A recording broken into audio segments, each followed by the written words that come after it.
Fala pessoal, sejam bem-vindos a mais um episódio do podcast Ciência da Bola. Eu sou o João Vitor e hoje, nessa semana, nós estamos aí com mais um convidado para a gente conversar sobre o mundo da bola. E hoje vamos falar bastante sobre ciência, principalmente para você que trabalha nas áreas de saúde, performance, pois vamos entrevistar Fábio Nakamura, que é um profissional que com certeza você deve conhecer. Fábio já esteve com a gente em outras ações, cursos, masterclass, então é um profissional que está sempre aí produzindo conteúdo científico e também está sempre compartilhando, divulgando esse trabalho. Antes de chamar o Fábio, lembrar você que está no YouTube, não esqueça de deixar o like, compartilhar também esse episódio. Você que está apenas ouvindo a gente no Spotify, marque como favorito também, deixa a sua curtida nesse episódio, tá bom? Fábio, tudo bem? Seja bem-vindo. Tudo bem, João. Obrigado aí pelo convite novamente para participar agora do podcast, um formato um pouco diferente, mas eu estou sempre à disposição aí para estar com você em qualquer ação que você for promover. Agradeço o convite. Legal, Fábio, sempre bom conversar com você. O Fábio, para quem não o conhece, ele é doutor em Ciências do Movimento, atualmente é professor auxiliar da Universidade da Maia, em Portugal, é membro editorial, faz parte do corpo editorial de várias revistas científicas, tem mais de 400 artigos publicados, produções acadêmicas também, incluindo livros. Então, é um brasileiro que está na Europa produzindo muito conhecimento e uma das referências mundiais dentro das ciências do esporte. E aí, Fábio, eu queria que você contasse para a gente como está o seu trabalho hoje, como é trabalhar como cientista do esporte, como está dentro de uma universidade na Europa, um brasileiro na Europa, produzindo tanto conhecimento, não só para o futebol, não só para futsal, mas para outros esportes também. Bom, eu trabalhei por vários anos em universidades brasileiras, universidades públicas, né, no estado do Paraná e também no estado de João Pessoa, da Paraíba em João Pessoa. E tenho, agora nos últimos 3 anos, desenvolvido um trabalho numa universidade portuguesa, é uma universidade privada, o nome dessa universidade é a Universidade da Maia, e atualmente estou até em fase ainda de adaptação, por incrível que pareça, né? Já fazem praticamente 3 anos que eu estou aqui, mas a gente sempre aprende e sempre tem que entender os processos da universidade, como é que funciona o ensino, a pesquisa, porque é sempre algo novo para todos nós, né? Então, a Universidade da Maia tem um funcionamento muito próprio, que é bastante diferente das universidades brasileiras em vários aspectos. Então, eu estou em constante adaptação, mas já tenho conseguido desenvolver aqui um trabalho na área do ensino, né? Eu sou professor do curso de licenciatura em Educação Física e Desporto, também sou professor do mestrado na área do treino desportivo e tenho também atuado aqui na orientação de estudantes de doutorado, também na área do treino desportivo. Muito legal você contar sobre a sua atuação e as diferenças que você citou que existem entre universidades do Brasil e aí da Europa, ou até mesmo de outros países. Mas eu até queria entender, Fábio, para muita gente que está nos ouvindo, de repente pensa assim, poxa, mas aqui no Brasil a gente sabe que existem professores que estão nas universidades, que fazem pesquisa juntamente com alunos de mestrado e doutorado, e dificilmente a gente encontra cientista do esporte, ou seja, aquele profissional que está na universidade brasileira somente para fazer pesquisa, sem estar no dia a dia, com as aulas. E aí, como funciona? Qual que são as diferenças mais pontuais que você percebeu em relação ao Brasil? João, eu acho que nesse ponto até tem bastante semelhança, né, entre os sistemas brasileiro e português, porque a maior parte de nós tem carreira na universidade. Então, no caso, hoje eu sou o que eles chamam de professor do quadro, ou seja, eu sou um professor permanente dentro da universidade. Aqui nós temos também professores com um contrato temporário, né, na verdade são prestadores de serviço, e eles exercem funções parecidas com os professores substitutos que temos aí nas universidades brasileiras. Então aqui a gente tem também uma carreira, assim como no Brasil, com uma nomenclatura um pouco diferente. Atualmente eu sou professor auxiliar, eu estou em concurso agora para subir de nível, né? Então se eu avançar na carreira aqui, eu vou passar para professor associado e depois, futuramente, existem outras etapas da carreira. Assim como no Brasil nós temos a nomenclatura própria, mas basicamente é a mesma coisa. A gente consegue progredir aqui por tempo de serviço e também pela produtividade associada, né? Então, acho que é bastante semelhante ao Brasil. Nós não temos essa figura do pesquisador, ou seja, a pessoa que é contratada pela universidade só para fazer pesquisa. O que acontece às vezes é que as agências de fomento locais, assim como a gente tem a CAPES, a FAPESP no Brasil, nós temos aqui um órgão que também faz o financiamento da pesquisa científica, que é a FCT, e a FCT também tem bolsas que permitem que o profissional, que o estudante, esteja vinculado a uma universidade com um projeto de pesquisa. Então, naquele momento, ele é pesquisador, né? Nesse momento, ele pode estar dedicado somente à pesquisa científica, sem necessariamente estar envolvido com o ensino. Mas a partir do momento que esse professor ele presta um concurso, ele é admitido numa universidade, ele começa a carreira como é no Brasil, e aí ele faz o papel duplo, ele sempre vai ser docente e pesquisador. Então, tem essa semelhança também nesse sentido. A sua função hoje, então, além do ensino, a pesquisa, tem alguma aproximação com clubes, principalmente de futebol ou até mesmo de outros esportes? É facilitado aí na Europa esse processo? Eu acho que isso é facilitado particularmente em Portugal, né?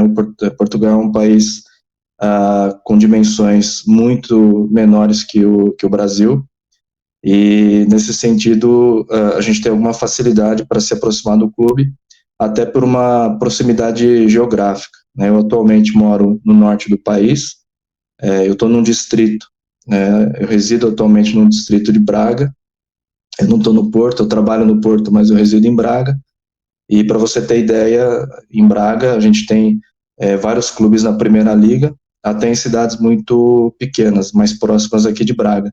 E Braga, por coincidência, é o distrito que tem o maior número de clubes que disputam a Primeira Liga. Então, o próprio Sporting Clube de Braga, que é um clube bem conhecido, disputa as competições europeias, né?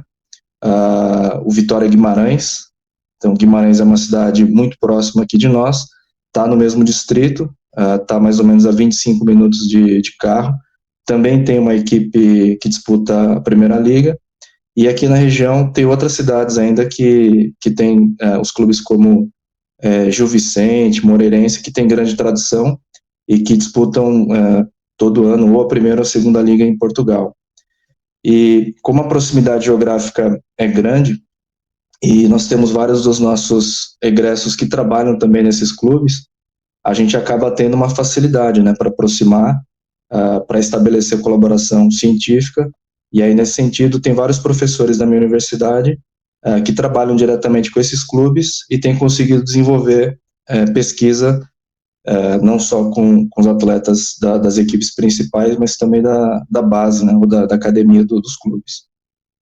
Muito legal esse ponto, né? Essa proximidade facilita realmente, porque você consegue também não só fazer pesquisa básica em muitos momentos, né, dentro da universidade, mas também aplicada com essa parceria com clubes. Isso é um ponto que no Brasil ainda está engatinhando, a gente sabe que tem a questão, principalmente das universidades, por serem burocráticas, mas tem muitos profissionais que já conseguem ter essa abertura em clubes. E aí, Fábio, eu gostaria de saber também, para o nosso ouvinte até se situar, no início eu disse aqui que, principalmente profissionais da área de saúde, performance, fisiologia, preparação física, que é o seu foco de pesquisa.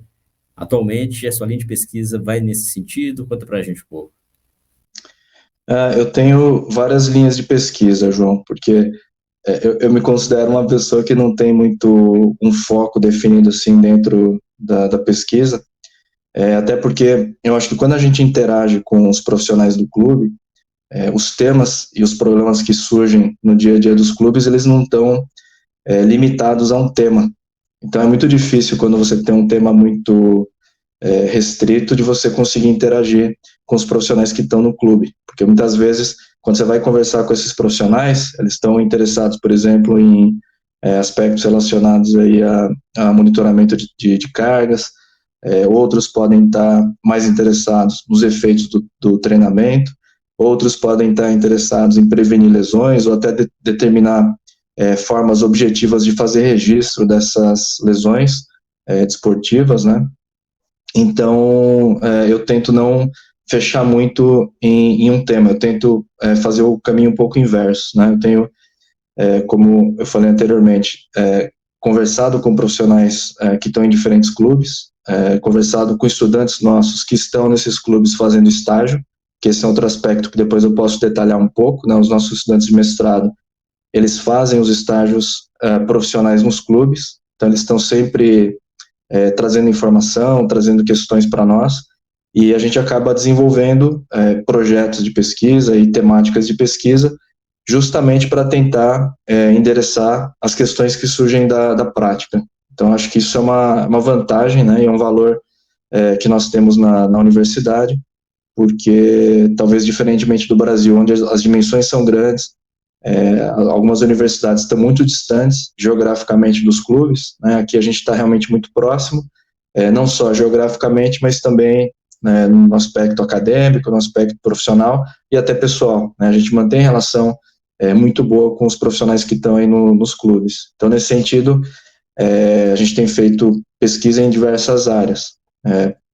Eu tenho atualmente estudantes que estão na área do treinamento de força, dentro do futebol, tenho estudantes que estão na área do monitoramento das cargas de trabalho, tanto no jogo quanto nas situações de treino, tem alguns estudantes mais na área da recuperação, sono e etc. Então, a gente acaba tendo que abranger diferentes temas e abraçar coisas diferentes, justamente para poder responder aquilo que surge aí na prática, né? Então, não só eu, mas todos os meus colegas dentro da universidade, a gente está imbuído, né, dessa missão de tentar ampliar um pouco o horizonte de pesquisa para resolver questões práticas e não só publicar os nossos artigos científicos. Excelente. Isso é um ponto que eu sempre defendo também. A importância da publicação de artigo científico, ela é sempre válida, mas eu acho mais válido ainda quando você responde uma pergunta da prática e não criar um problema para que, vou publicar um artigo aqui, tá, mas às vezes naquele momento não é interessante, poderia ser feita uma pesquisa conversando com quem está lá na prática. Por isso que é interessante esse link, né, Fábio? Está no clube, está aberto a estudantes de mestrado, doutorado, terem acesso ao dia a dia do clube, porque é dali que surgem os problemas de pesquisa, normalmente. Então, isso que é interessante. Então, até conta para a gente, você falou sobre aí novos alunos, né, do programa de pós-graduação, como que funciona? Até vou detalhar um pouco até o mestrado, que é o passo anterior ao doutorado aqui. Aqui o mestrado tem um funcionamento um pouco diferente, né? O Brasil tem uma tradição fortíssima no mestrado. O mestrado do Brasil é eminentemente acadêmico, né? Nós temos pouquíssimos mestrados profissionais, mesmo em áreas altamente aplicadas, como é a nossa área. A educação física é uma área quase que totalmente aplicada, mas o mestrado em si, as dissertações estão muito voltadas para a pesquisa. Tá? Essa é uma característica nacional e é uma característica que permite mesmo o avanço do conhecimento científico. Portugal tem um sistema um pouco diferente no mestrado. Né? No mestrado, normalmente, a característica é profissional. Então, a lógica é completamente inversa da nossa no Brasil. Aqui, o estudante entra no mestrado para aperfeiçoar conhecimentos profissionais e conhecimentos acadêmicos. Aqui no primeiro ano, pelo menos do curso onde eu trabalho na Universidade da Maia, nós temos um ano praticamente todo voltado para disciplinas, onde o conhecimento de base ele é formado, ele é passado para os estudantes. Né? Os estudantes também têm uma noção muito clara do papel da pesquisa científica na própria formação deles. Eles sabem que o conhecimento que eles estão absorvendo, ele vem da pesquisa e que, ano a ano, esse conhecimento também ele sofre alterações e atualizações. Então, esses estudantes têm essa formação no primeiro ano. No segundo ano, eles vão para os clubes e para as entidades esportivas, normalmente mais para o norte de Portugal, apesar que agora eu já vejo alguns estudantes que me procuram, inclusive para tentar fazer os estágios no exterior.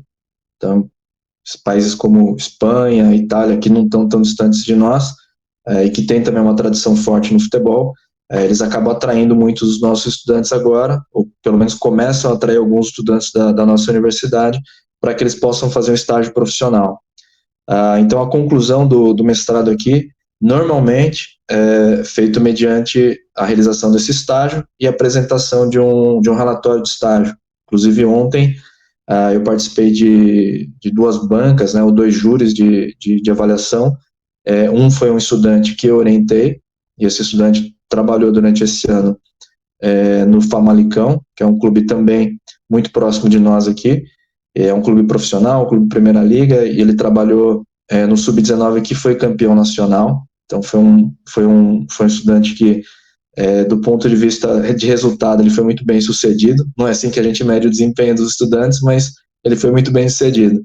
E ele concluiu ontem, né, com a defesa do relatório e a apresentação também de um estudo científico. Essa é uma opção que eles têm para enriquecer o relatório de estágio. Então, ele tem essa opção, ou o estudante vai para a dissertação, que também é um caminho, e aí é muito parecido com o Brasil, aí como se fosse o nosso mestrado acadêmico. Então, no caso, ele pode optar ou pelo relatório ou pela dissertação, é isso? Exato. Eu diria assim que hoje, na nossa proporção, mais de 90% dos estudantes optam pelo estágio, já um percentual grande desses 90% opta pelo relatório de estágio mais a apresentação de um estudo científico. Então, esse estudante meu, por exemplo, ele apresentou um estudo no final do relatório, então um trabalho mais acadêmico, que era a comparação das cargas de trabalho durante a semana dessa equipe sub-19 com a carga do jogo. Então, ele fez lá uma série de análises, né, estatísticas sobre esses resultados. Ele apresenta algo que é muito parecido com um artigo científico, mas eu diria que, em termos de complexidade e quantidade de informação, ainda é quase um piloto para um estudo científico. Tá? E alguns deles até conseguem apresentar trabalhos um pouco mais complexos. Eu tive até recentemente um estudante que eu co-orientei num clube. Ele já é o Head of Performance desse clube, é um clube que está localizado na região de Aveiro, que é uma outra cidade grande, né, aqui perto de Coimbra, e ele fez lá um estudo que ele comparou contrações isométricas e contrações dinâmicas e a recuperação após essa sessão de treinamento, porque ele queria incluir uma sessão de treinamento no clube dele no Match Day -1.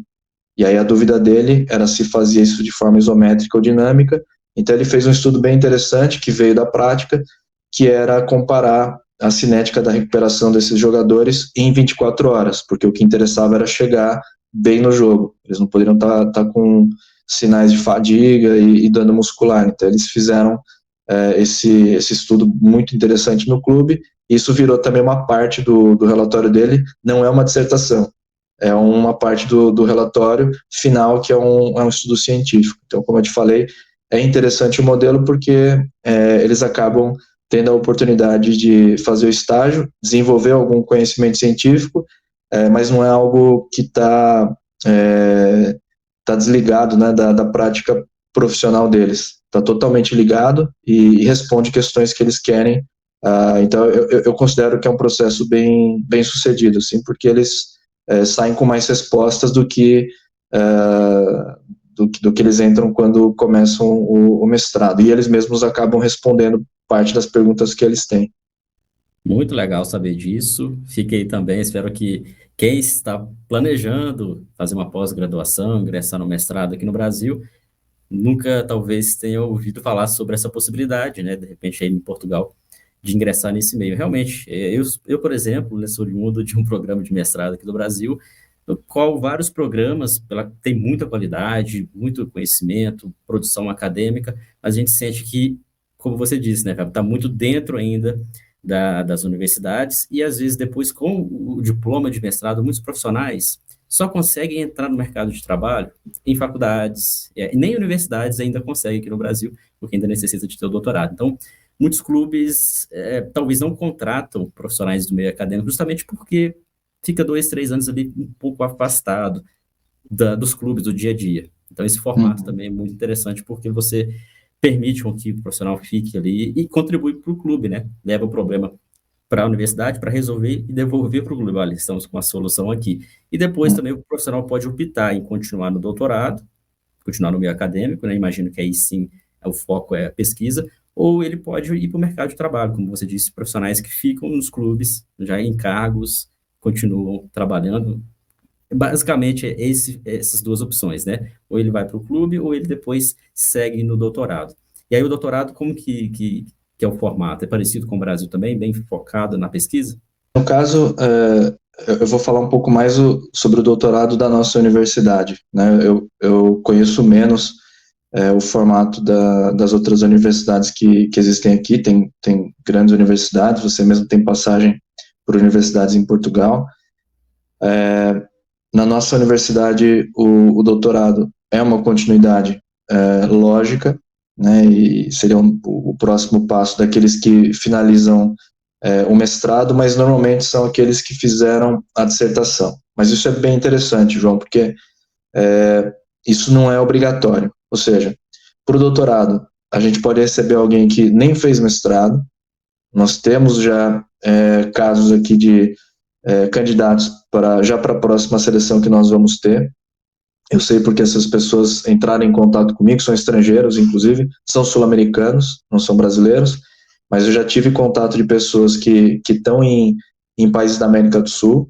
Eles não têm titulação, inclusive alguns países da América do Sul não têm cursos de doutorado e não têm cursos consolidados de mestrado na nossa área.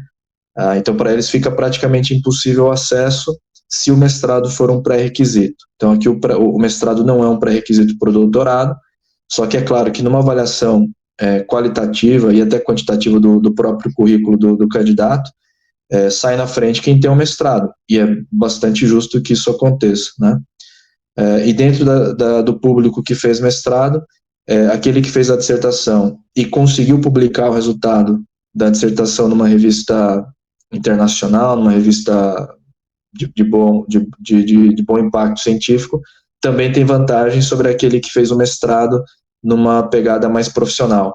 Só que a gente não fecha, a gente tem candidatos de diferentes perfis, até porque o regime de cumprimento do nosso doutorado na universidade, ele é bastante flexível. Nós temos, inclusive, alguns casos de estudantes que fazem mais ou menos um regime parcial dentro da universidade, né? Eles assistem às aulas, têm reuniões com os orientadores, mas desenvolvem as suas teses novamente nos clubes ou nas outras entidades esportivas, se for uma outra modalidade, né? Não necessariamente é futebol. Então, eu acho que tem essa flexibilidade. Eu acho que é um sistema bem inteligente, né, no sentido de dar liberdade para o estudante, para o candidato, poder desenvolver o seu trabalho fora do ambiente restrita ou estritamente universitário, né? Ele pode estar num clube, ele pode estar numa seleção. A gente tem, inclusive, um estudante que eu sou co-orientador dele, ele está numa das seleções portuguesas, né? Ele está disputando competições europeias, inclusive ontem parece que disputou uma final de uma competição europeia, e é estudante de doutorado e faz a tese normalmente dele dentro do futebol nesse caso, tá? Então acho que nesse aspecto eu vejo que assim, pelas nossas características e pelas facilidades, a gente acaba tendo essa possibilidade, além da maturidade, né, do próprio estudante, porque se o estudante não tem a capacidade de fazer um trabalho autônomo, ele não consegue desenvolver uma tese nesse regime, mas se ele já tem um bom treinamento na licenciatura, na graduação e no mestrado, e tem um orientador atuante na parte da pesquisa, quando ele chega no doutorado, ele acaba tendo essa capacidade de desenvolver projetos fora da universidade. E lembrar também que na nossa universidade a gente tem alguns orientadores que trabalham também na área do exercício físico e saúde, na área do ensino, da educação física. Então cada um desses professores tem estudantes em nichos diferentes, e existe aqui uma aproximação grande, talvez até dos colegas do exercício físico e saúde, eles conseguem fazer isso com mais sucesso, que é a aproximação com a indústria e com as empresas. Então eles têm muitas vezes o financiamento da indústria e das empresas para poder desenvolver as teses, porque as teses respondem questões práticas. Eu acho que isso é um ponto bastante interessante aqui do nosso doutorado. Muito legal, muito bom saber disso. E parece, Fábio, que é um caminho que outras universidades, não só em Portugal, no Brasil, tendem a seguir, principalmente na pós-graduação. Eu percebo muitas vezes que aqui no Brasil, em determinados locais, o formato de pós-graduação, não só na nossa área, mas o formato em si, deixa realmente o profissional fora ou um pouquinho longe do mercado de trabalho. E hoje a gente sabe que as coisas mudam muito rapidamente. Se a gente pegar 3, 4 anos atrás, ou seja, um aluno de doutorado que hoje está terminando seu doutorado, começou lá em 2019, 2020, o mundo era hoje, com a tecnologia, inteligência artificial, várias formas de aprendizado, facilita muito, tanto esse processo de fazer ciência.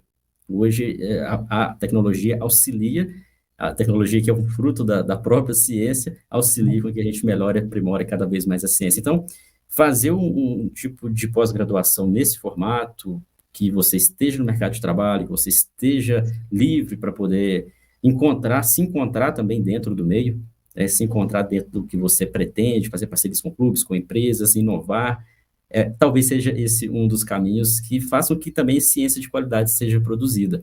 Dar essa liberdade, você acha que realmente, hoje em dia, dentro da nossa área, para fazer ciência, é o diferencial de um bom pesquisador, de um bom cientista? Eu acho que sim, João. Na verdade, como eu te falei, né, para mim, ainda, apesar de eu estar aqui há 3 anos, é tudo muito novo. O nosso doutorado é muito novo. Na verdade, a gente está concluindo as primeiras defesas no nosso programa de doutorado aqui. Então, a gente está também aprendendo ainda com o processo, mas a percepção que eu tenho, até pela minha experiência prévia em universidades brasileiras, né, a Universidade Federal do Paraíba, a Universidade Estadual de Londrina, é que realmente no Brasil a gente ainda não dá muita possibilidade, não dá muita margem para que os projetos possam ocorrer já numa situação de aplicação do conhecimento, né? A gente ainda está um pouco preso à ideia do laboratório,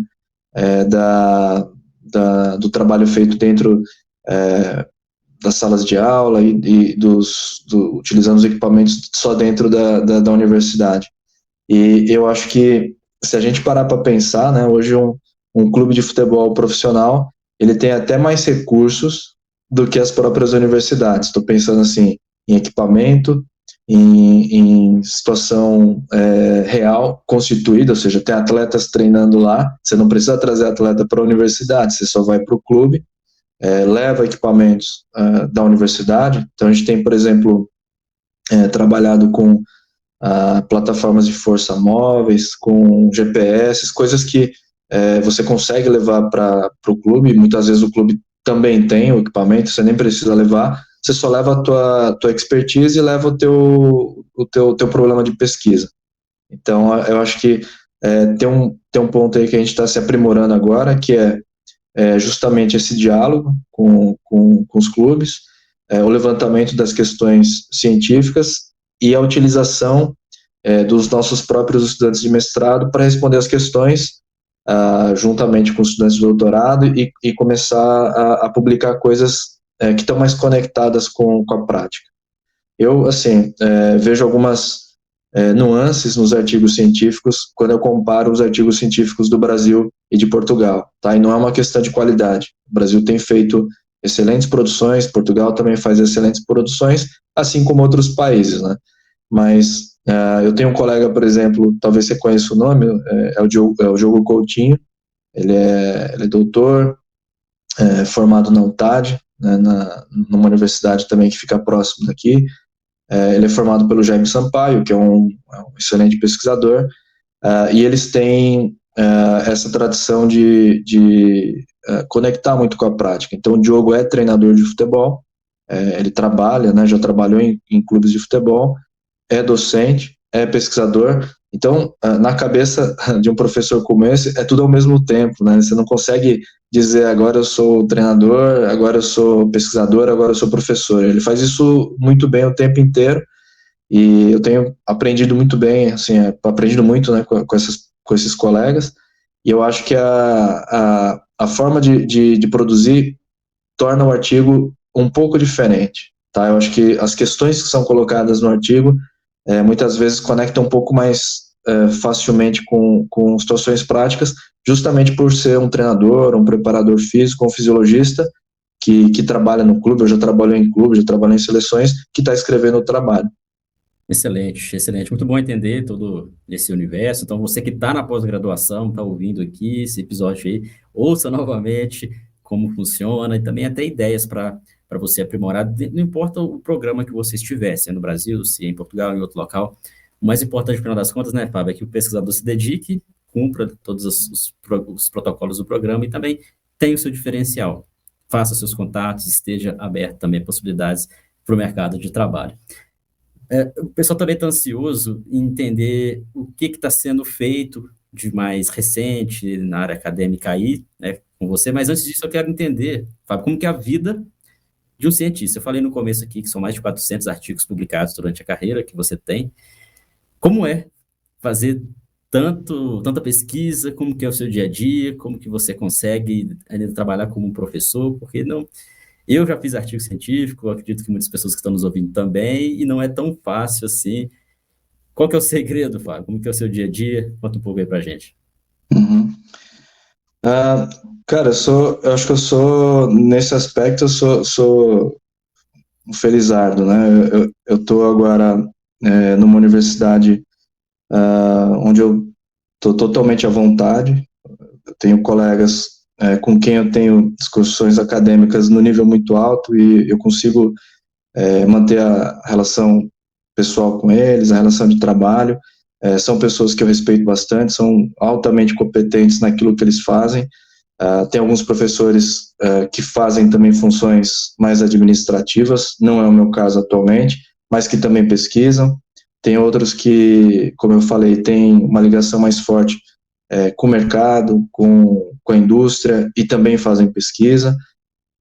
Então, eu acho que a gente tem uma diversidade aqui bem interessante. Então, acho que esse é o primeiro ponto que facilita muito o trabalho, porque quando você não tem que fazer tudo ao mesmo tempo, né, não tem que fazer docência com carga horária inaceitável, gestão com 20 horas por semana, e ainda fazer pesquisa, né, acho que isso é praticamente impossível. Então, no meu caso, atualmente, eu tenho uma carga horária de aula, é claro, eu tenho algumas funções de gestão, funções administrativas, mas eu tenho tempo com qualidade para poder fazer pesquisa.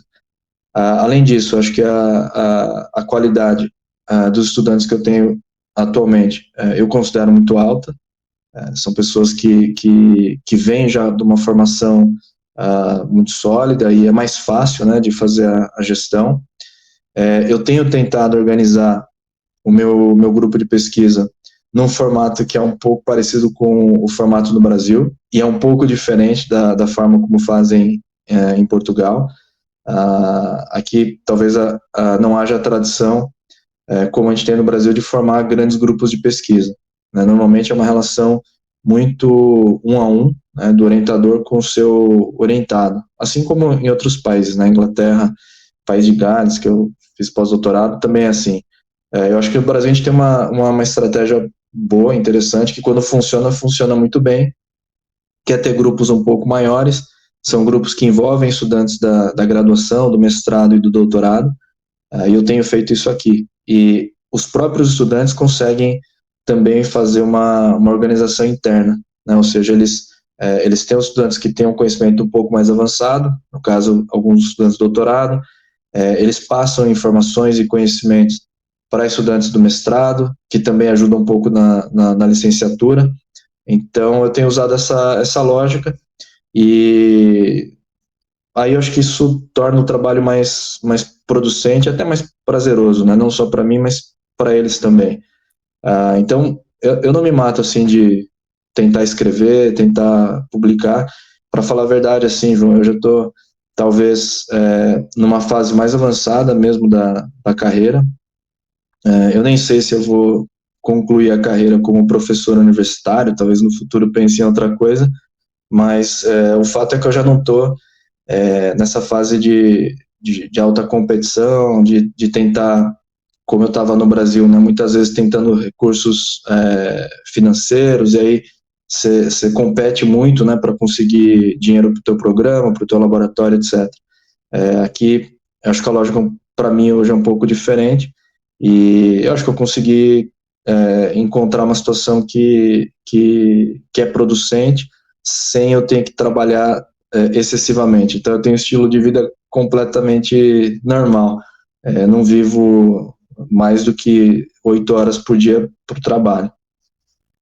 Tem que ser assim, né, Fábio? Quando a gente faz ciência e já conheci pessoas que estudavam, principalmente na nossa área, que é uma área voltada para o esporte, movimento humano, área de saúde, inclusive, e muitos profissionais com problemas de saúde, estudando ali problemas, de repente, para melhoria da população, melhoria dos atletas, mas desenvolvendo ansiedade, desenvolvendo problemas de saúde mesmo, que não faz muito sentido, por causa de, às vezes, o processo precisar sugar tanta essa energia. Então, fico feliz em saber disso. Você sempre quis trabalhar com pesquisa, Fábio? Ou isso foi durante o caminho da sua formação?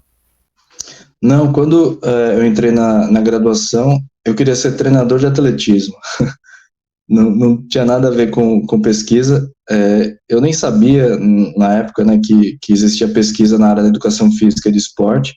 Eu entrei na universidade em 1995, isso já denuncia a minha idade, mas quando eu entrei, eu tinha outro interesse, né? Eu estava mais afim de estudar, aprimorar conhecimento, aprimorar habilidades para ser treinador, mas foi durante a graduação, por influência de vários professores, mas eu sempre destaco a Maria Augusta Kiss.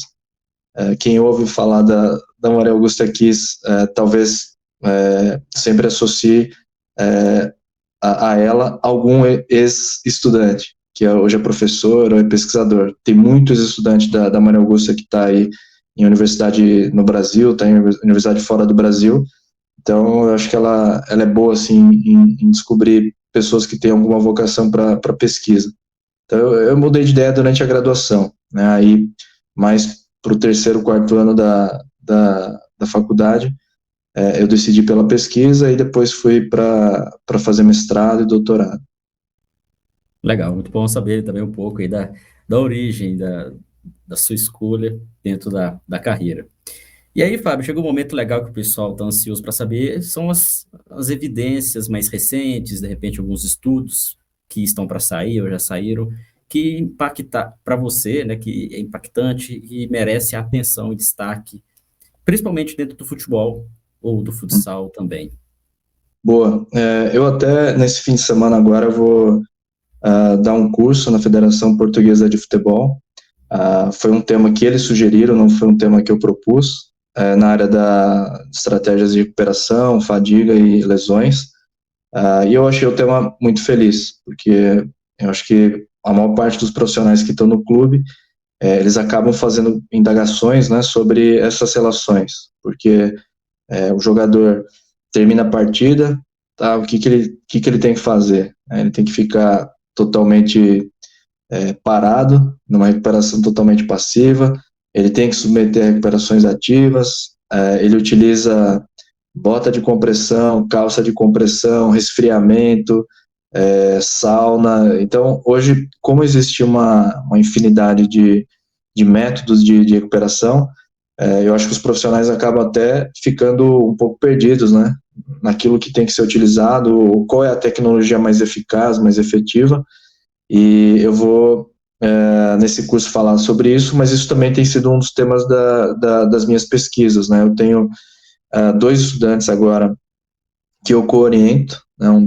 deles é o Felipe Maia. Nós tivemos até um congresso do CIDESD, né, que é o grupo de pesquisa do qual eu faço parte, em Vila Real, e o Felipe fez a apresentação de alguns resultados da pesquisa dele, que é com compressão pneumática intermitente. A gente tentou primeiro fazer uma revisão da literatura. Então, existe alguma evidência favorável, assim como você vai encontrar evidência favorável para todos os métodos, só que ao invés da gente acreditar piamente naquilo que já está feito, porque a gente também pode ter algum viés de publicação, né? Ou seja, aquilo que apresenta algum resultado negativo ou neutro, zero, né? Não é publicado. A gente resolveu conduzir os próprios estudos sem nenhum preconceito, ou seja, sem a expectativa de falar, pô, isso aqui funciona ou não funciona. Não, vamos testar de uma forma neutra, o mais possível, né? Neutralidade em ciência não existe, mas a gente tentou não criar expectativas sobre a eficácia do método, né? Ele conduziu agora um primeiro trabalho com medidas diretas, né, de fluxo sanguíneo, e ele apresentou já algum resultado nesse congresso.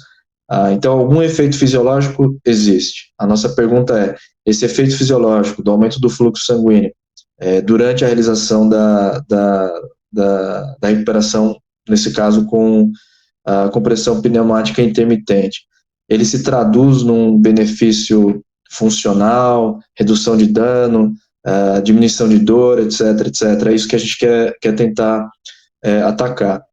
E acho que um ponto interessante aí, João, para quem também está pensando, né, em fazer estudos nessa área, é tentar utilizar situações placebo, porque uma das situações que eu vou apresentar no sábado, também no curso aqui, é justamente o fato de que quando você vai fazer, por exemplo, um estudo com imersão em água gelada, e o atleta ele acredita que aquilo funciona, já é meio caminho andado para o resultado ser positivo.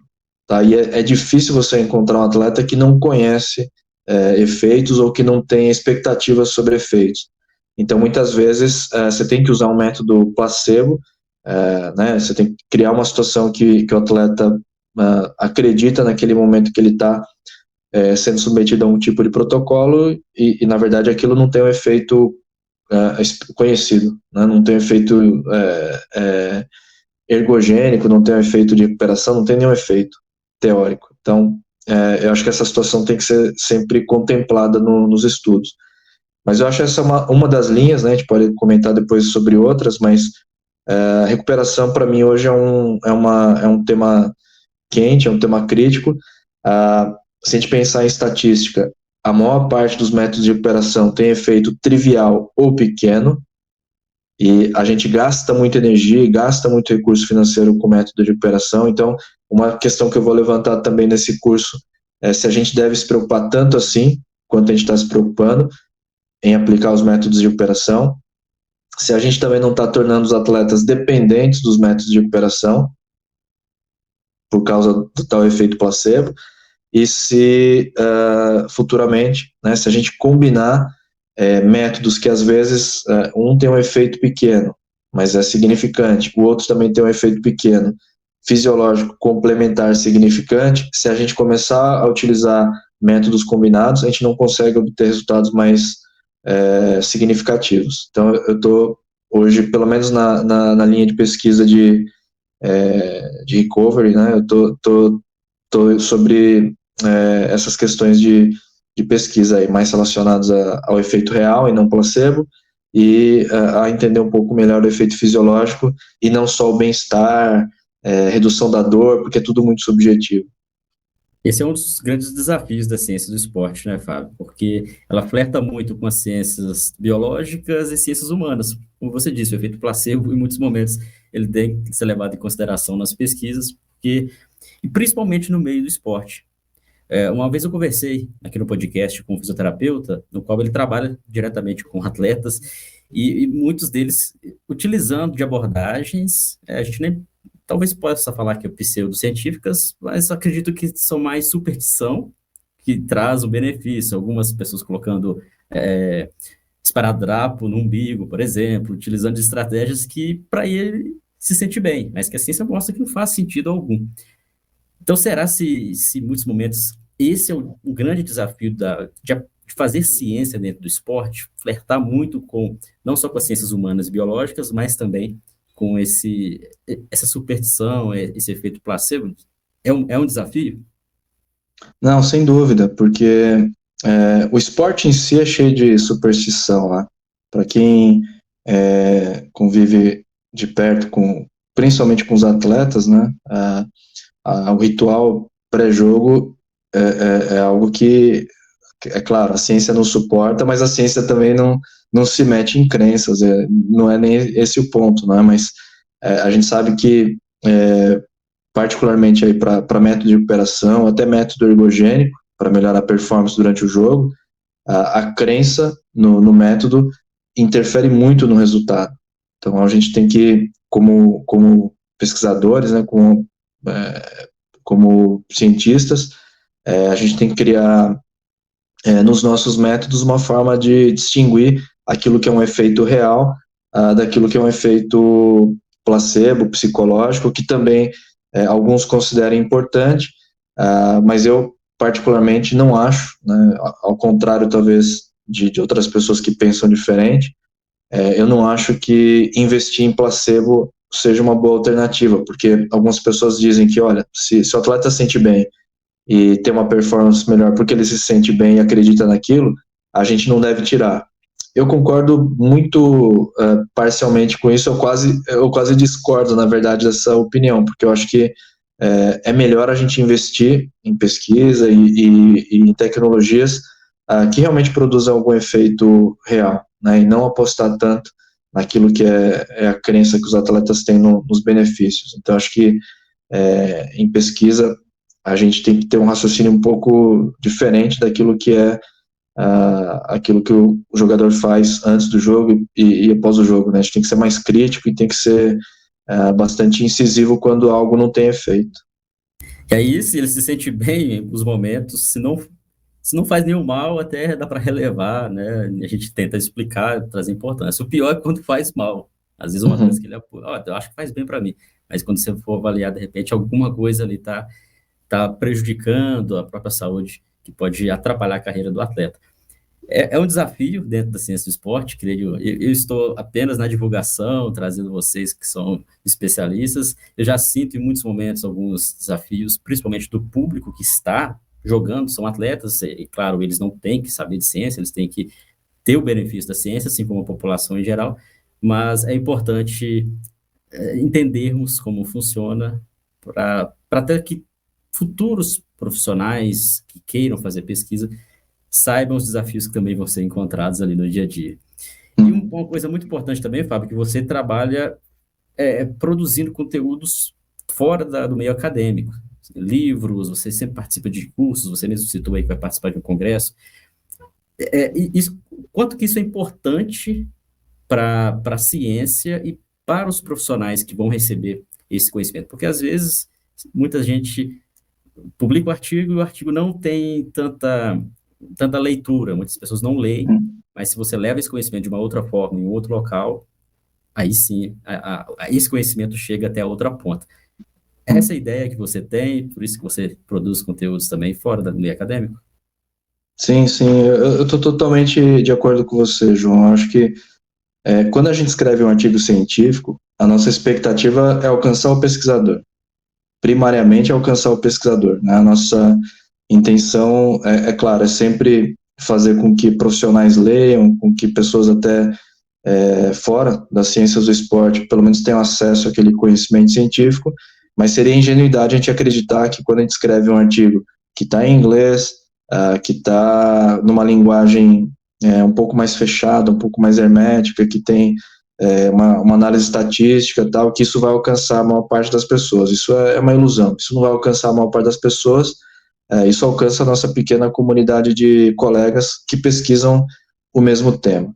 Então, eu acho que para a gente conseguir chegar com a nossa mensagem para outros públicos, a gente tem que muitas vezes simplificar a informação e tentar ser efetivo na nossa comunicação. Então, quando a gente vai dar um curso, por exemplo, não é o artigo científico na íntegra que a gente está apresentando. Normalmente a gente apresenta a interpretação que nós temos dos resultados, tenta fazer inferências, né, sobre como é que aquilo pode ser aplicado, tenta fazer alguma extrapolação sem exagerar na extrapolação, porque aí vira marketing, né, do resultado. Acho que a gente tem que ser também muito muito sóbrio, né, na hora de comunicar, mas eu acho que é o desafio de todos nós que fazemos pesquisa, produzir para uma comunidade pequena, mas fazer a informação chegar para um número muito grande de pessoas que são os usuários daquele conhecimento, são as pessoas que potencialmente podem se beneficiar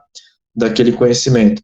Então, até atleta, né, eu tenho um colega que ontem mesmo me pediu alguns artigos para ele poder preparar um conteúdo para uma palestra para os jogadores de um clube profissional de futebol. Ou seja, até os jogadores de futebol já estão começando a ouvir, né, aquilo que nós fazemos. É claro que numa linguagem que seja acessível para eles, é claro que a mensagem é muito aplicada, mas eu acho que isso mostra, né, que o que a gente faz alcança mesmo a ponta. Mas para isso a gente tem que ter meios de comunicar, né, os resultados. Então, esse podcast é ótimo, porque vai alcançar pessoas, alcança profissionais, alcança talvez alguns atletas, alcança pessoas que tomam decisões dentro do esporte, e eu acho que isso sempre ajuda, né, a divulgar aquilo que é feito na academia, mas que tem impacto prático na sociedade. Muito bom, Fábio, muito bom saber disso, porque faz com que as pessoas que, de repente, nunca tiveram contato com a ciência, tá no esporte, mas não está envolvido ali com o meio acadêmico, possa se espelhar em você e também entender que, olha só, é legal fazer ciência, existe ciência do esporte, é legal fazer ciência do esporte, é importante, é benéfico tanto para quem faz, para quem está estudando e para quem está aplicando no dia a dia. Consequentemente, no final das contas, sabe quem que é o maior beneficiado, Fábio? É uma coisa que, às vezes, eu recebo críticas aqui no Instagram, mas eu já acostumei de quem são essas críticas, são de pessoas que não conhecem a importância da ciência. Que às vezes são torcedores que falam que isso não existe, que não funciona, que está querendo inventar o futebol, que o bom era antigamente, que não tinha nada disso. Mas, no final das contas, uma ciência bem aplicada dentro dos clubes, o maior benéfico vai ser o próprio torcedor, que vai ver um futebol de qualidade, atletas jogando até 40, até mais de 40 anos, espero, né, aqueles atletas que dediquem. Então, e além de outros benefícios também, né, nem sempre a gente olha no profissional, existe também um caráter social muito grande na formação, no desenvolvimento de atletas, desenvolvimento de profissionais.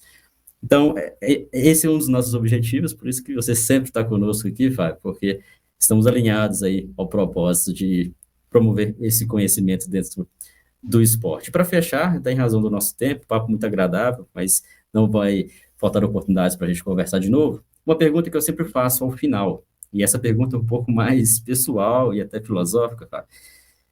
O que o esporte, eu vou estender o esporte, porque eu sempre falo sobre o futebol, mas no seu caso, como você também pesquisa em outros esportes, o que é o esporte para o Fábio Nakamura, na vida do Fábio Nakamura? O que representa o esporte, o futebol, o futsal? Como seria também, se não existisse o futebol e o futsal, como seria a vida de Fábio Nakamura? É uma pergunta bem profunda, né?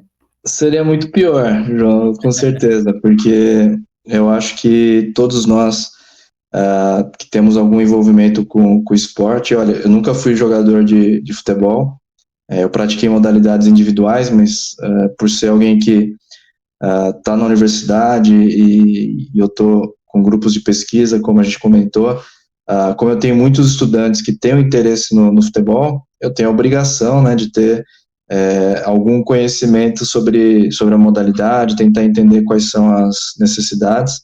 E, cara, o futebol, né, talvez seja um esporte que destoe, porque alcança um número absurdo de pessoas.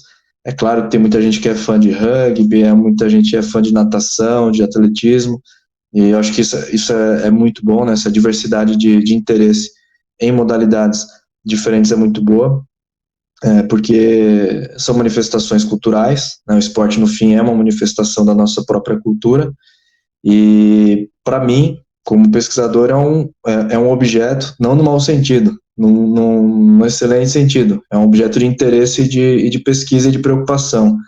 Então, eu acho que para aquele público que você comentou, né, que é o torcedor, que gosta de ver espetáculo, gosta de ver um jogo bonito, um jogo bem jogado e que paga para isso, né, paga o ingresso, paga para assistir a transmissão, eu acho que essas pessoas têm todo o interesse de que o espetáculo seja o melhor possível. E talvez as pessoas tenham que começar a entender que a ciência tem algum papel nisso. Ou seja, a gente está aqui tentando produzir algum conhecimento que vai melhorar a performance, a recuperação, a saúde, o bem-estar dos atletas, que no final são os principais atores, né, desse espetáculo que é o futebol, no caso, específico da modalidade, mas os atletas em geral, que são pessoas muito especiais, seja atleta olímpico, atleta paralímpico, seja jogadores e atletas em iniciação, acho que todo mundo está envolvido com isso, gosta, né, e quer ter sempre um grande espetáculo. Eu acho que o nosso papel, pequeno, mas ao mesmo tempo relevante como pesquisadores, como profissionais interessados na modalidade, é tentar melhorar a qualidade do espetáculo, é tentar fazer com que esses atletas estejam cada vez mais bem preparados, estejam prontos para performance e estejam prontos para alcançar marcas, para fazer gols, para estar na mídia e apresentar esse espetáculo, né? Então, acho que, resumindo aí, no meu caso em particular, praticamente minha vida toda eu devotei tempo e trabalho para o esporte, eu gosto demais. Excelente, excelente. E a gente agradece a todas as contribuições que você faz e vai continuar ainda fazendo, com certeza estaremos sempre acompanhando para o benefício, não só do esporte, mas também dos profissionais que estão também aí dentro desse mercado, desse meio. Fábio, obrigado pela sua participação, fiquei o convite, como eu disse antes, para que você venha em outros momentos. Fica aí o momento final para você compartilhar suas redes sociais, se alguém quiser te mandar mensagem. Eu tenho perfil no Instagram, se procurarem pelo meu nome, Fábio Nakamura, é fácil de encontrar, tem uma partezinha final no meu perfil, mas pelo meu nome é fácil de encontrar. E para quem tiver interesse, né, de entrar em contato para conhecer a universidade, né, a Universidade da Maia, como eu falei, fica em Portugal, fica no norte. A gente está muito próximo aqui de várias entidades esportivas, nós temos proximidade e colaboração com clubes de futebol em Portugal e agora alguns clubes também fora. Eu estou começando agora uma colaboração também com um clube de voleibol internacional, um clube que tem resultados europeus no voleibol feminino. Tudo isso para tentar, né, melhorar aí o conhecimento sobre a área. E se alguém quiser enviar e-mail, né, e é só entrar no site da Universidade da Maia, procurar lá o meu contato, ou mandar mensagem no Instagram, e estou disponível aí para responder dúvidas, questões, e para quem tiver o interesse de vir aqui para estudar e se aperfeiçoar também, estou totalmente disponível para responder perguntas. Legal, então devendo uma visita aí, né, Fábio? Tô devendo uma visita para conhecer Faz aí tempo. toda. É, tá faltando tempinho para ir aí, mas em breve, quem sabe eu vou conseguir dedicar para conhecer e também conhecer pessoalmente, a gente gravar alguma coisa pessoalmente também. Muito legal, Fábio, sucesso. Fico aqui sempre acompanhando você. Grande abraço. Um abraço, obrigado, João. Até mais. Valeu, pessoal. Obrigado pela audiência de vocês. Quem chegou até o final aqui está no YouTube, deixa o seu comentário aqui sobre esse episódio, sua pergunta também. Todas as perguntas a gente responde. Você está no Spotify também, tem um local aqui abaixo para você fazer perguntas e deixar o seu comentário, tá bom? Esse foi o episódio 128. Na próxima semana, mais um convidado para a gente conversar. Grande abraço.